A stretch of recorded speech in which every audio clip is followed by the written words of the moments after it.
नमस्कार प्यारे मित्रों, स्वागत है एक बार फिर से आपका मेरे YouTube चैनल में। प्यारे मित्रों, आज के क्लास में हम नरेशन को देखेंगे। तो इसकी बात करें हम तो ये नरेशन जो है वो एक वर्ड नरेट होता है जिसका मतलब होता है टू डिस्क्राइब यानी व्याख्या करना। तो इससे ये लिया गया है, यहाँ पे ये वर्ब के रूप में यूज होता था, लेकिन यहाँ पे इसमें ION जोड़कर इसको संज्ञा की तरह यूज किया जाता है। ये संज्ञा बना दिया गया है। तो इस तरह से यहाँ ये वर्ब था नरेट यानी डिस्क्राइब करना, वर्णन करना, और यहाँ पे इसको जो है कि नरेशन बना दिया गया है, यानी ये एक संज्ञा के रूप में एक चैप्टर का नाम हो गया है। अगर इसकी बात करें हम तो इसके अंतर्गत हम जो है पहले की जो बातें होती, कही गई जो बातें होती हैं उसी को वर्णन करते हैं, उसी का वर्णन करते हैं, या उसको जो है कि हम जैसे उसने कहा उसी तरह से उसको रखते हैं। या फिर इसके दो तरीके होते हैं, या तो हम उसको जैसे अगले ने कहा वैसे ही व्यक्त कर देते हैं, या फिर उसको हम व्याख्या करके बताते हैं। तो इसके दो प्रकार होते हैं, फर्स्ट डायरेक्ट नरेशन होता है और दूसरा इनडायरेक्ट नरेशन होता है। अगर डायरेक्ट नरेशन की बात करें, इसकी परिभाषा की बात करें तो इसकी परिभाषा इस तरह से दी जा सकती है, वक्ता द्वारा कही गई बात को हम उसी के शब्दों में जब व्यक्त करते हैं तो इसे डायरेक्ट स्पीच कहते हैं और या डायरेक्ट नरेशन कहते हैं। और जब वक्ता द्वारा अगर इनडायरेक्ट की बात करें हम तो इसकी व्याख्या इस प्रकार होगी कि वक्ता द्वारा कही गई बात को जब हम अपने शब्दों में, उसके शब्दों में ना कहकर अपने शब्दों में प्रकट करते हैं तो इसे इनडायरेक्ट नरेशन या इनडायरेक्ट स्पीच कहते हैं। अब बात करेंगे हम इसमें इनडायरेक्ट, जो डायरेक्ट स्पीच होता है इसकी अगर हम बात करेंगे तो इसके दो पार्ट होते हैं। फर्स्ट होता है आरवी और सेकंड होता है आरएस। आरवी से ये हो जाएगा रिपोर्टिंग वर्ब, और आरएस से रिपोर्टेड स्पीच।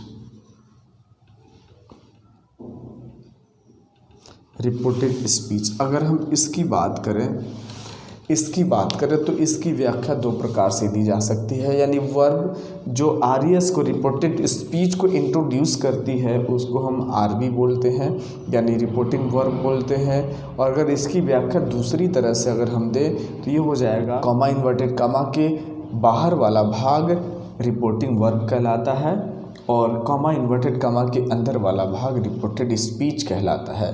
तो इस तरह से जो है कि इसको भी दो भागों में बांटा गया है। फर्स्ट होता है रिपोर्टिंग वर्ब और दूसरा होता है रिपोर्टेड स्पीच। इसके दो पार्ट, जो डायरेक्ट नरेशन होता है इसी की ये दोनों पार्ट हैं, इसके दो पार्ट होते हैं। तो अगर हम देखें एक एग्जाम्पल के थ्रू तो वो इस प्रकार होगा, जैसे he said to me I M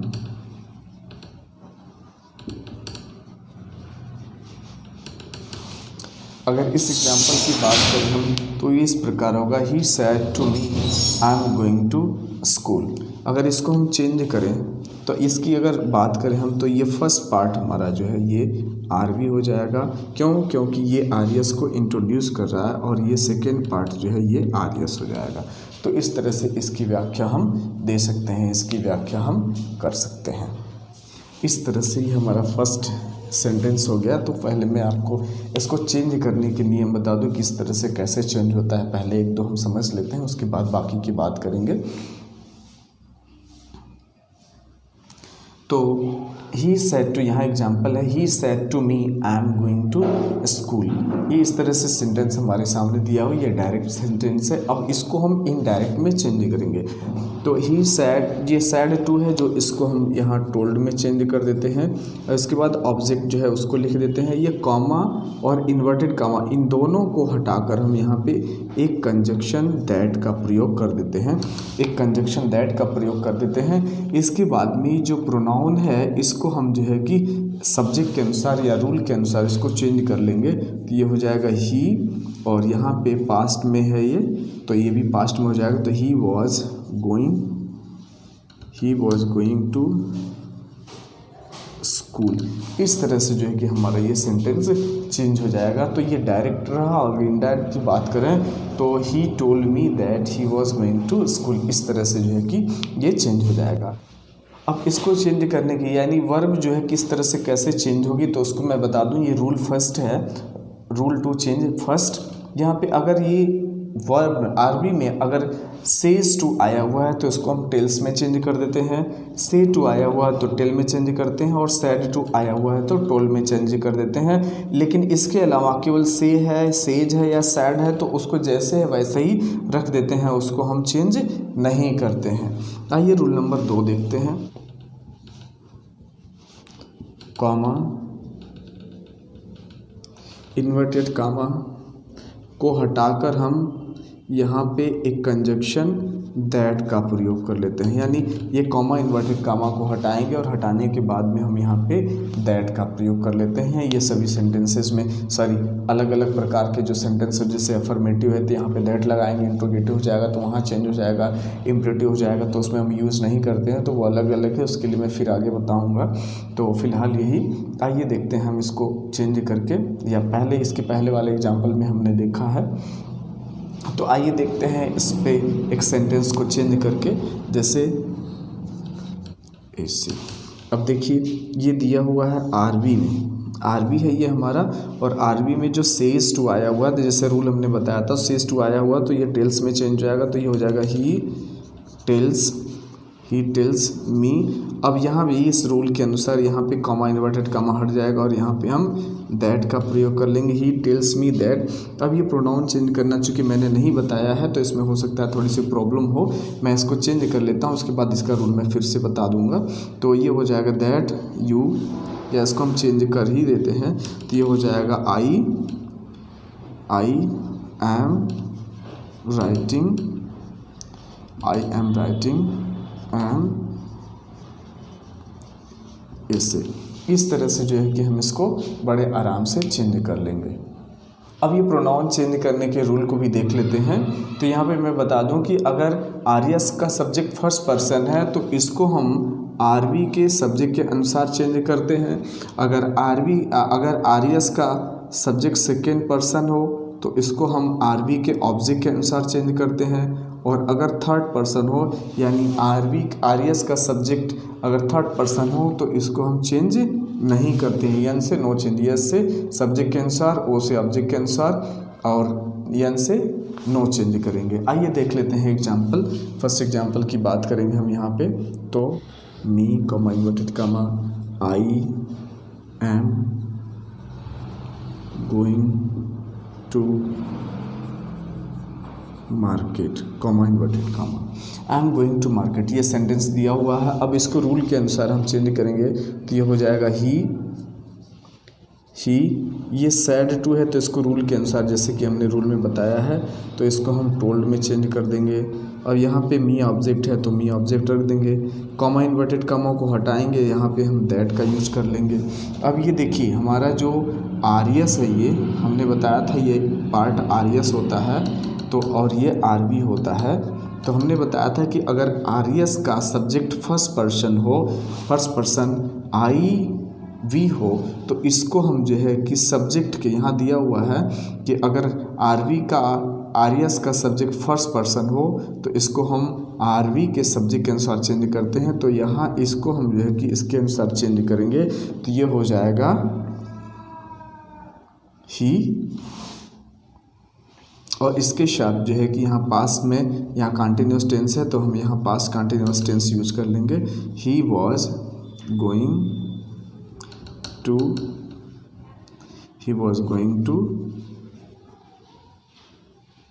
market, he was going to market. इसको दूसरी तरह से भी हम समझ सकते हैं, जैसे ही सेड टू मी, उसने मुझसे कहा कि I am going to market, मैं मार्केट जा रहा हूँ। उसने मुझसे कहा कि मैं मार्केट जा रहा हूँ, उसने अपने आप को बताया। और ये बात अगर हम आपसे कहेंगे तो हम यही नहीं कहेंगे कि वह मुझसे कहता है कि वह, उसने अपने आप को खुद बताया। तो अगर मैं ये शब्द यूज करूँगा तो मैं उसके लिए वह यूज करूँगा। तो इसी तरह से इंग्लिश में यहाँ पे वह के लिए ही हो जाएगा। तो यहाँ पे हम क्या करेंगे, he was going to market, इस तरह से हम इसको चेंज कर लेंगे। अगर दूसरे रूल की बात करें यहाँ पे तो इसको भी देख लेते हैं दूसरे एग्जाम्पल के माध्यम से। जैसे ही सेड टू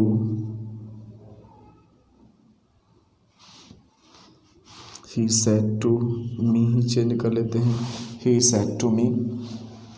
अब यहाँ पे अब यहाँ पे हम सेकेंड पर्सन का प्रोनाउन ले लेते हैं, you are going to market, you are going to market. अब इस तरह से ये दिया हुआ ये सेंटेंस है, तो इसको अगर हम चेंज करते हैं तो ये यहाँ पे फिर ये ही सैड टू को टोल्ड में कर देंगे हम रूल के अनुसार, ही टोल्ड मी। अब यहाँ रूल के अनुसार हम इसको हटा के यहाँ पे दैट कंजक्शन का यूज कर लेंगे। अब देखिए यहाँ पे इसकी बात करें हम तो ये आर्यस का सब्जेक्ट सेकेंड पर्सन यू है, तो जब इसको हम चेंज करेंगे तो यहाँ पे सेकेंड पर्सन हो, यानी आर्यस का सब्जेक्ट सेकेंड पर्सन हो, तो इसको हम आरवी के ऑब्जेक्ट के अनुसार चेंज करते हैं। तो इसको जब हम चेंज करेंगे तो इसके अनुसार चेंज हो जाएगा, तो ये हो जाएगा I was going to market, I was going to market. इस तरह से जो है कि ये हो जाएगा। अगर इसको भी हम समझने की बात करें, जैसे फर्स्ट सेंटेंस को मैंने एक्सप्लेन किया था, समझाया था, अगर उस तरह समझने की बात करें तो ही सैड टू मी, उसने मुझसे कहा कि you are going to market, उसने मुझे बताया कि मैं मार्केट जा रहा हूँ। ये बात अगर मैं किसी और से कहूँ, आपसे कहूँ, तो क्या कहूँगा? उसने मुझे बताया कि मैं मार्केट जा रहा हूँ, मैं उसको नहीं बताऊँगा। उसने मुझे बताया था तो मैं अपने आप को बताऊँगा। तो इस तरह से हो जाएगा he told me that I was going to market. इस तरह से जो है कि हम इसको लिख देंगे। आइए देखते हैं सेकंड एग्जाम्पल। अगर सेकंड एग्जाम्पल की बात करें हम तो ये इस प्रकार हो जाएगा, he said to me you are going to market, you are going to market. अगर इस सेंटेंस को चेंज करें हम तो देखिए, ये हमने पहले ही बताया था कि ये आरवी है और ये हमारा आर्यस, ये वाला पार्ट आर्यस होता है। और यहाँ पे हमने एक रूल यहाँ पे लिखा हुआ अभी भी हमने बताया था कि अगर आर्यस का सब्जेक्ट सेकेंड पर्सन हो, ये सेकेंड पर्सन है, सेकेंड पर्सन हो, सेकेंड पर्सन, आर्यस का सब्जेक्ट सेकेंड पर्सन हो, तो इसको हम आरवी के ऑब्जेक्ट के अनुसार, आरवी ये है, इसके ऑब्जेक्ट के अनुसार चेंज करेंगे। तो यहाँ ये सब्जेक्ट होता है और ये ऑब्जेक्ट होता है, इसके अनुसार चेंज करेंगे। तो ये हो जाएगा, ही सेड टू को टोल्ड में चेंज कर देंगे रूल के अनुसार, मी, अब कॉमा इन्वर्टेड कॉमा को हटा के हम दैट यूज कर लेंगे। दैट अब यू है तो यू का यहाँ पे आई हो जाएगा, आई, और ये was going to, I was going to market. इस तरह से जो है कि हम इसको बड़े आराम से चेंज कर सकते हैं, किसी तरह कोई प्रॉब्लम नहीं होगी। आइए देखते हैं तीसरा सेंटेंस, तीसरे एग्जाम्पल को, he is going to market. इस तरह से ये हमारे सामने अगला एग्जाम्पल है, he said to me he is going to market. अगर इसको हम चेंज करते हैं तो यहाँ हमने बताया था ये आर्यस हो गया, सॉरी ये हमारा आर्यस हो गया और ये हमारा आरवी है, आरवी है। और हमने उसी रूल की तरह हमने यहाँ पे ये भी बताया था कि अगर हमारा आर्यस का सब्जेक्ट थर्ड पर्सन है तो इसको हम चेंज नहीं करेंगे। तो इसको भी हम देख लेते हैं, ये हमारा आर्यस है, इसका सब्जेक्ट जो है ये थर्ड पर्सन है, तो इसको हम जो है कि चेंज नहीं करेंगे। तो ये हो जाएगा, ही टोल्ड मी, इसको हटा के दैट लगा देंगे, ही टोल्ड मी दैट, यहाँ पे थर्ड पर्सन है तो नो चेंज करेंगे। तो he was going to market, he was going to market. इस तरह से जो कि हमने इसके प्रोनाउन चेंज को भी देख लिया। अब आइए देखते हैं इसके आगे, आइए देखते हैं टेंस चेंज, यानी टेंस किस तरह से चेंज होगा, कैसे चेंज होगा, आइए उसको भी देख लेते हैं। तो सबसे पहले हम एक एग्जाम्पल की बात करेंगे, एक एग्जाम्पल लेके उसके माध्यम से समझेंगे। He said to me you are learning your lesson, you are learning your lesson. इस तरह से हमारे सामने ये एक एग्जाम्पल हो गया, इसको हम चेंज करते हैं, चेंज करके देखते हैं, इसको हम चेंज करके देखते हैं। तो देखिए यहाँ पे ये पास्ट टेंस में है तो ये हो जाएगा ही, और यहाँ पे इसको हम चेंज करेंगे रूल के अनुसार तो ये टोल हो जाएगा। ये मी है तो मी लगा देंगे, हम यूज कर लेंगे, कॉमा इन्वर्टेड कामा को हटा के दैट लगा लेंगे। अब देखिए टेंस चेंज की बात करें, अगर ये हमारा आरवी हमारा और ये आरएस है सारा आरएस, अगर हमारा आरवी पास्ट में है तो इसको भी ये जिस टेंस में होगा उसी के पास्ट में हम इसको चेंज कर देंगे। जैसे ये प्रेजेंट कंटिन्यूअस में है तो अब ये पास्ट में है, हमारा आरवी अगर पास्ट में है तो इसको भी हम पास्ट कंटिन्यूअस में कर देंगे। अगर ये प्रेजेंट इंडेफिनिट में है तो इसको हम पास्ट इंडेफिनिट में चेंज कर देंगे। तो यहाँ पे हम इसको देख लेते हैं चेंज करके, ही टोल्ड मी दैट, यू है तो ये आई हो जाएगा आई, अब was, I was learning my lesson, I was learning my lesson. अब हमने देखा यहाँ पे कि यहाँ पे ये प्रेजेंट कॉन्टिन्यूअस में है और जब ये हमारा आरवी पास्ट में है तो चेंज करते समय हम इसको भी पास्ट कॉन्टिन्यूअस टेंस में चेंज कर देंगे।